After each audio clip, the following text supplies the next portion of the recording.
Now what do we do? What is a leader? Please look at my hand. Do you see that the hand is 5 different fingers? 5 different fingers. And we need the 5 different fingers in order to get a hand.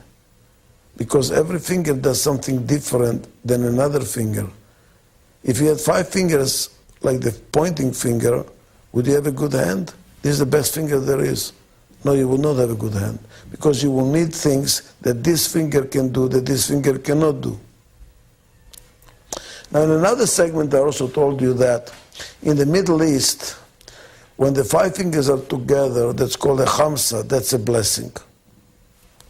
When the 5 fingers are separate, that's a curse. So if you put it in front of somebody's face, 5 fingers like this, you're actually cursing them. What is the difference between a blessing and a curse? Probably 2 inches. Are we different and together? That's a blessing. Or are we different and separate? That's a curse. So what is the role of leadership then? Look at my hand. Which finger is the most important one? This one. You know why?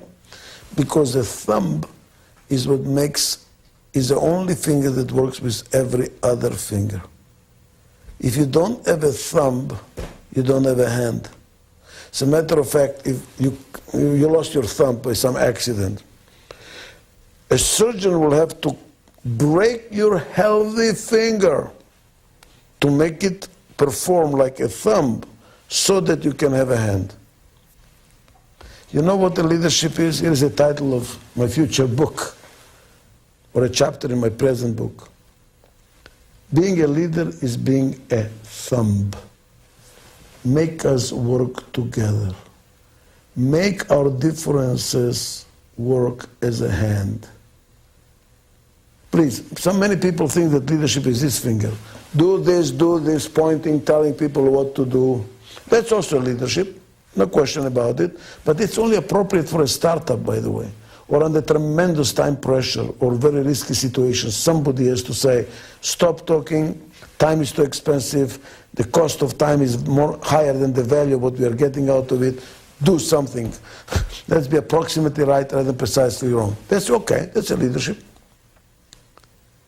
But for a prime organization that is not under some crisis, normal situation, this is leadership.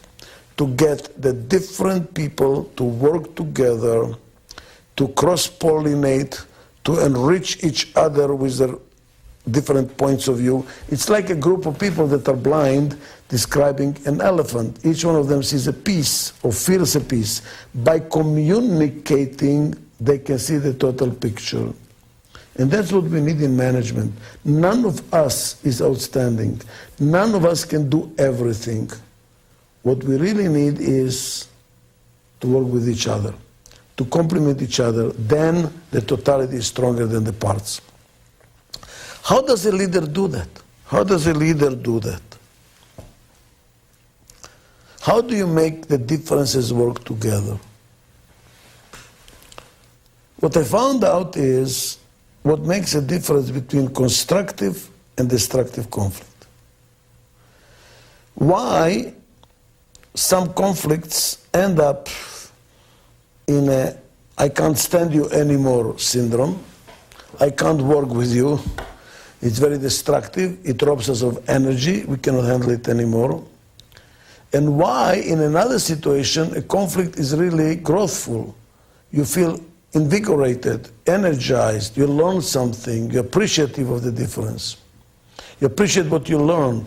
There is even a Zen expression that says, if all people think alike, none of them is thinking too hard. When you walk into a meeting and everybody says, I agree. Nobody's thinking too hard. When do you start thinking? When people disagree with you. You know, some ethnic groups are extremely smart, but pay attention to what's happening in the ethnic groups. They constantly challenge each other. They constantly disagree with each other. Jewish people is one of them.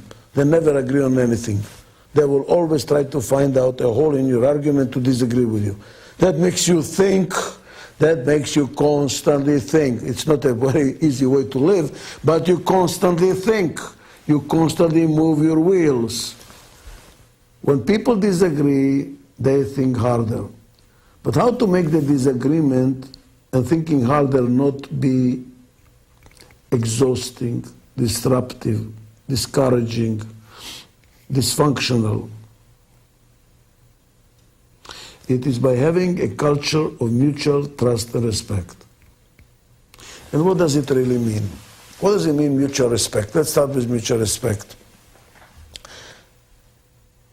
It is not how nicely you speak and how you smile and listen and look the person in the eye. I mean, some people, you just want to kill them. They speak very nicely, but you see the big teeth behind it. I mean, I've seen this in the faculty meetings when I was a professor. When a professor was starting a meeting and saying, may I disagree with my learned colleague? Wow, you know that the guy is pulling a knife to stab you with. So it's not the tone of voice. It helps, but it's not it. That's not the essence. And I was looking for many years, what is essence? What does really respect mean? And I found it with a philosopher, Immanuel Kant, who says, respect means to recognize the sovereignty of the other person to be different. Let's go over that slowly. To recognize the sovereignty, what does it mean? Undeniable right of the other person to think differently. When do we show disrespect to somebody? When we say, how can you think like that? How can you say that? It's unbelievable. This is idiotic. This is totally inappropriate. What are you really saying to the other person? Don't you dare to think differently. You must think like me. That's showing disrespect. Respect means to accept the other person as a right to think differently. It doesn't mean you have to agree with them, but you give them space to think differently. That's respect. That's respect. And what is trust? Trust is not synonymous with respect. Most people think, oh, it is one and the same. It isn't. Trust is when you believe, you have faith that the other person has your interest at heart. You trust those people that have your interest. When you share interest, when there is common interest.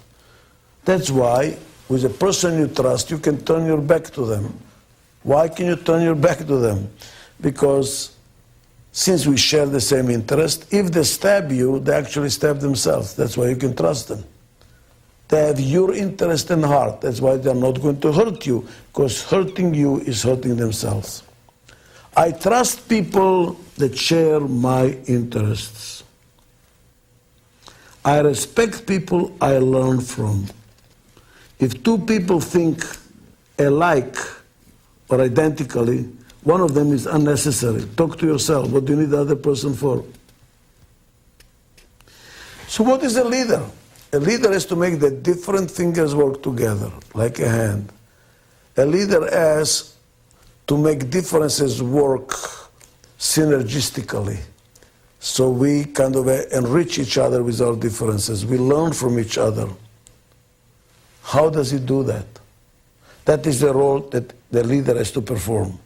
And how does he or she do it? By creating and nurturing a culture of mutual trust and respect. That's how you raise your children too. The children are different. How do you make a family out of different styles?